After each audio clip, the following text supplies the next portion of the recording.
میرے عزیزوں، یہاں پر ان بچیوں کے لیے میں کہتا ہوں کہ کچھ ایسے حالات بنائے جائیں گے، شکل و صورت اس پر کبھی مت جانا۔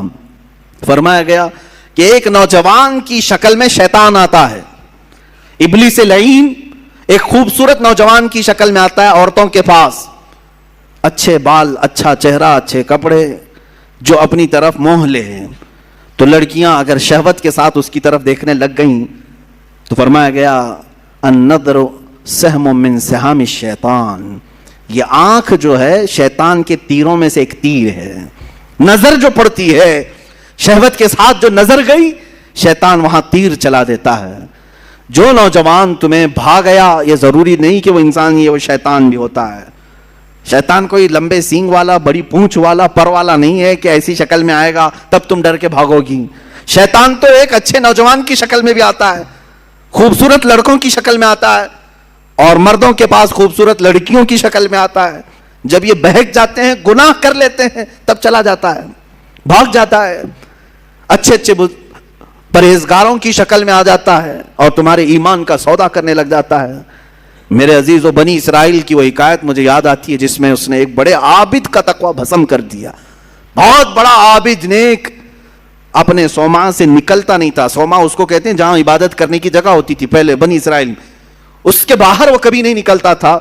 4 بھائی تھے، ایک بہن تھی قریب میں، وہ چاروں بھائی تجارت کے لیے جا رہے تھے، بہن اکیلی گھر میں تھی۔ کہا کس کے حوالے کر کے جائیں گے؟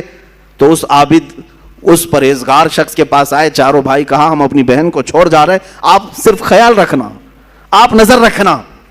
اس نے کہا ہاں ٹھیک ہے، وہ چلے گئے۔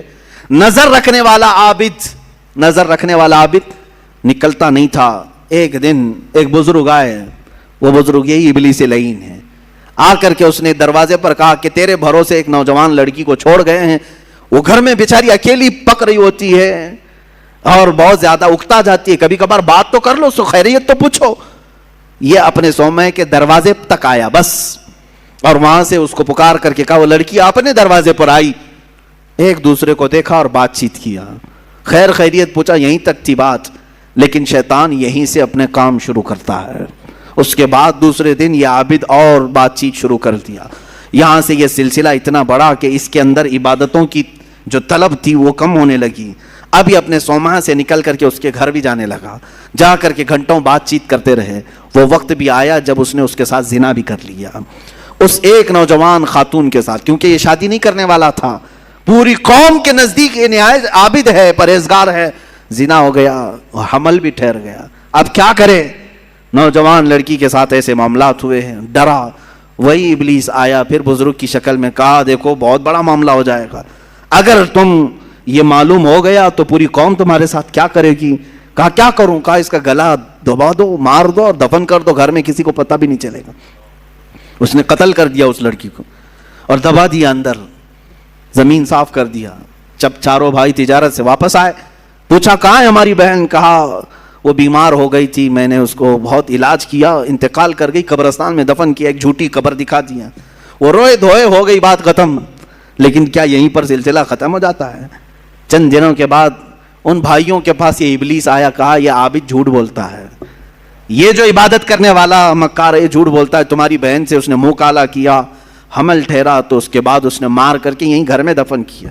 انہوں نے کھود کر کے دیکھا تو لاش کا پرانا بقیہ مل گیا۔ اب وہ واویلا مچا کہ باہر آنے کے بعد اس کو صومعہ سے باہر کھینچا گیا، اس کے کپڑے پھاڑے گئے، اس کے بال نوچے گئے، منہ کالا کیا گیا، پورا گاؤں ٹوٹ پڑا، اس کا صومعہ توڑ ڈالے، اور اس کے بعد پھر اس کو پھانسی پر چڑھایا گیا۔ پھانسی پر جب چڑھایا گیا تب پھر ابلیس آیا، کہا کہ بہت بری حالت ہو گئی تمہاری، مجھے افسوس ہے، لیکن میں تجھے بچا سکتا ہوں، میں تجھے یہاں سے نکال سکتا ہوں، میرے پاس طاقت ہے۔ کہا کیا کرنا ہوگا بتا دے۔ اس ابلیس نے کہا بس تو یہ کہہ دے کہ تیرے لیے سجدہ جائز ہے، یعنی اپنے لیے کہا کہ تو مجھے یہ سمجھ لے کہ میں آزاد کروں گا تو تو مجھے سجدہ کرے گا۔ کہا بالکل کروں گا، سجدہ کروں گا۔ کفر کر دیا، اسی وقت اس کو پھانسی پر چڑھا دیا گیا، شیطان بھاگ گیا۔ جس کی ابتدا عبادتوں سے شروع ہوئی تھی، انہی نظروں کا دھوکہ تھا کہ کفر پر موت ہو گئی۔ یہ حکایت بھی موجود ہے۔ میں ان بچیوں سے بھی کہتا ہوں کہ تم اچھے گھروں کی ہوں گی، اچھے خاندانوں کی ہوگی، بہت ساری لڑکیاں یہ دلیل دینے لگ جاتی ہیں کہ ہم ان کو صحیح راستے پر لے کے آ جائیں گی, وہ مسلمان بن جائیں گے, فلاں ہو جائیں گے. تبلیغ کا اتنا ہی شوق ہے تو مجھ سے رابطہ کریں, بہت سارے میدان ہیں, میں بھیجوں گا تبلیغ کے لیے.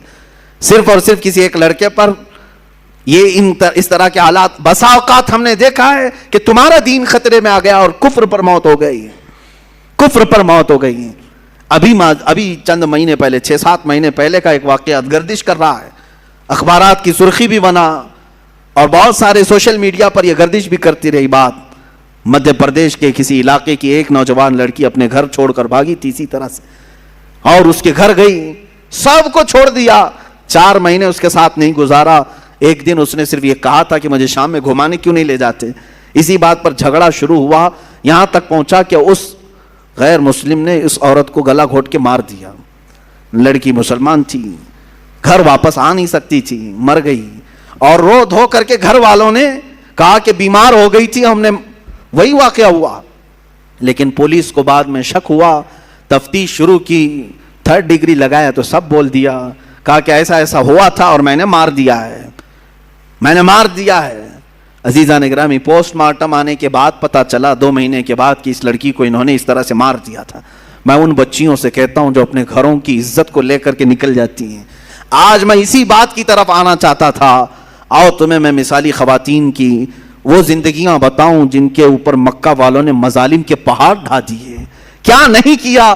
اس سیدہ سمیہ کو لاکھوں سلام, جن کو گھر سے گرفتار کر کے مکہ کے کافروں نے بیچ بازار میں لایا اور گھوڑے کی ٹانگوں سے باندھ دیا. کہا سمیہ چھوڑ دے اپنے دین کو. اگر خواہشات ان عورتوں کے دلوں میں بھی ہوتی تو چھوڑ دیتی. مکہ کے بڑے بڑے رئیس ان کو اپنانے کے لیے تیار تھے, بڑے بڑے پیسے والے اپنے لیے اپنے گھر کو ان کو بلانے کے لیے تیار تھے. سیدہ سمیہ اس وقت بھی احد احد کہتی رہی, میرا اللہ ایک ہے, میرا اللہ ایک ہے, اس کے علاوہ میں کسی بات کا اقرار نہیں کروں گی. ان کو اتنا مارا سیدہ سمیہ کو. ابو جہل خبیث مردود نے ان کی شرمگاہ پر نیزہ مار کر کے انہیں شہید کیا. تمہیں معلوم ہے پوری اسلام کی تاریخ اٹھا کر کے دیکھنا, اسلام میں سب سے پہلے شہید ہونے والی اگر کوئی ہے تو سیدہ سمیہ ہے. وہ عورت ہے جنہوں نے جان پیش کر دیا, دین نہیں دیا, دین نہیں بیچا.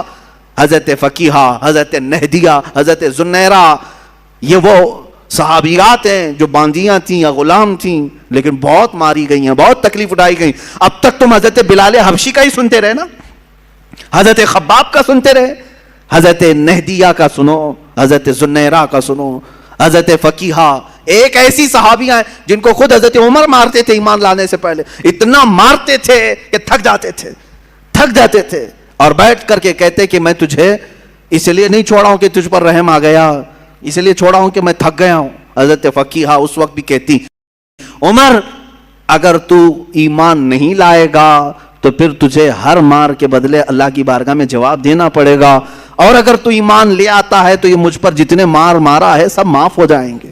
اس وقت کہتی تھی حضرت فقیہہ, کون عورت ہے جو مار کھانے کے بعد یہ کہے کہ تو ایمان لے آ جا, کون ہے. یہ ایک باندی تھی حضرت فقیہہ.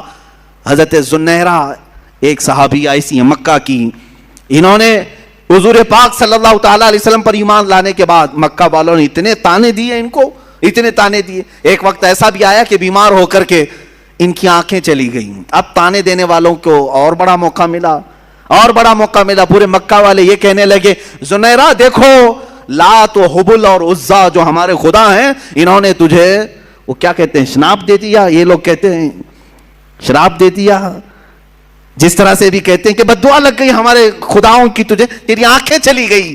حضرت زنیرہ ٹس سے مس نہیں ہوئی, مسکراتی تھی اور کہتی تھی میری آنکھیں جس نے دیا تھا اس نے لیا, تمہارے خداؤں کو تو اپنے آس پاس کی بھی خبر نہیں ہوتی, ان کی خود کی آنکھیں نہیں دکھتی, وہ میری آنکھیں کیا لیں گے. دوسرے عورتیں بہت جلدی ان باتوں کی طرف آ جاتی ہیں, ارے کہیں ایسا تو نہیں ہے کہ حقیقت میں جو کہہ رہے ہیں کہ فلاں کی بد دعا لگ گئی, اب شگن ہو گیا, فلاں ہو گیا. ان کی آنکھیں چلی گئی تھی تب بھی وہ ایمان پر قائم تھی. یہاں بچے رونے لگ جائیں, 3-4 دن ستانے لگ جائیں تو آ جاتے ہیں. کہا کہ حضرت ہم نے سنا ہے کہ اس کا نام کوئی سخت ہو گیا ہے, اس کی وجہ سے یہ ایسا ستا رہا ہے, پریشان کر رہا ہے. پوچھا نام کیا ہے, کہا حسین ہے. کوئی سخت نام ہے. وہ عورتیں بھی آئی جنہوں نے اپنی بچیوں کا نام زینب رکھا, کہا حضرت نام کا تو کچھ اثر نہیں ہو رہا ہے,